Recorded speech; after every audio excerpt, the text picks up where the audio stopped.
ఏలూరు జిల్లా ధర్మాజిగూడెం గ్రామంలో శ్రీ ప్రతిభ కళాశాల యాజమాన్యం డిఫెన్స్ ఎగ్జామ్స్ ఉదయం 10 నుంచి 12 గంటల వరకు మరియు మధ్యాహ్నం 2 నుంచి 5 గంటల వరకు నిర్వహించాలి.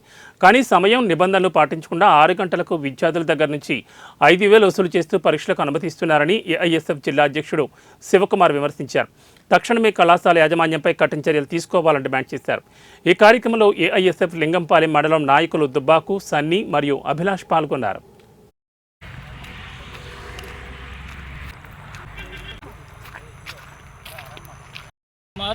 ఏఐఎస్ఎఫ్ ఏలూరు జిల్లా అధ్యక్షుడిగా పనిచేస్తూ ఉన్నాను. ఇవాళ ధర్మాజిగూడలో ఉన్నటువంటి ప్రతిభా కాలేజీలో డిస్టెన్స్ ఎగ్జామ్ రాస్తున్న విద్యార్థులను మార్నింగ్ టైం టేబుల్ ఈవినింగ్ దాకా ఉంది. అంటే మార్నింగ్ 10 o'clock నుంచి మధ్యాహ్నం 12 గంటల వరకు కూడా నిర్వహించుకోవచ్చు. అదేవిధంగా మధ్యాహ్నం నుంచి 2 నుంచి 5 దాకా కూడా నిర్వహించుకోవచ్చు.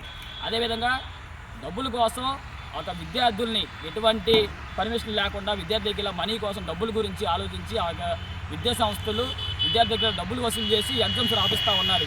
ఎలా రాపిస్తారని ఏఐఎస్ఎఫ్గా మేము ప్రశ్నిస్తూ ఉన్నాం, డిమాండ్ చేస్తూ ఉన్నాం. అదేవిధంగా ప్రతిభా కాలేజీ విద్యా సంస్థలపై కఠిన చర్యలు తీసుకోవాలని ఏఐఎస్ఎఫ్ ఆధ్వర్యంలో డిమాండ్ చేస్తూ ఉన్నాం. అదేవిధంగా హెచ్చరిస్తూ ఉన్నాం.